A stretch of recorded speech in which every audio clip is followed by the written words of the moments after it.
রমজানে নারীদের প্রচুর ব্যস্ততা থাকতে হয়, তাই নারীদের জন্য অধিক ফজিলতপূর্ণ কোনো আমল আছে কিনা? আমাদের মা বোনরা রমজানে অনেক বেশি ব্যস্ত হয়ে পড়েন। মা বোনরা রমজানে বেশি ব্যস্ত হয়ে পড়েন, সেজন্য তাদের ব্যস্ততা কমিয়ে আমল এবং ইবাদতের সুযোগ করে দেওয়ার দায়িত্ব আমাদের পুরুষদের। রমজান আসছে, সিয়াম বিরত থাকার জন্য পানাহার দিনের বেলা আল্লাহ তাআলা নিষেধ করে দিয়েছেন। আমরা এই পরিমাণ খানা খাই যে রমজানে আমাদের খানার চোটে মা বোনরা ইবাদত করতে চাইলেও করতে পারে না। দুপুর 3টা-4টা থেকে ইফতার বানানো শুরু হয় বেচারীদের।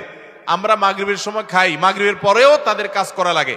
আমরা পরিকল্পনা করব এখন থেকে যে আমাদের ইফতারের আইটেমগুলো কমাবো এবং রমজানের আগে থেকে ঝামেলাগুলো সেরে ফেলবো, যাতে করে মহিলাদের বেশি একটা ইবাদত করতে বিঘ্ন সৃষ্টি না হয়। পুরুষরা সহযোগিতা করব যাতে করে তারা ইবাদত করতে পারেন। তবে তারা যে চেষ্টা করছেন রোজাদারের জন্য, সেটাও তাদের ইবাদতের সওয়াব এনে দিবে। সেই সাথে কাজের ফাঁকেও তারা জিকির আজকার, দোয়া দুরূদ করতে পারেন, মাসিক অবস্থায় ইসলামিক বই পড়তে পারেন, জিকির করতে পারেন, দোয়া করতে পারেন। এভাবে তারাও রমজান মাসটাকে ফলপ্রসূ করতে পারেন। আল্লাহ তাআলা তাদেরকেও সওয়াব দিবেন ইনশাআল্লাহ।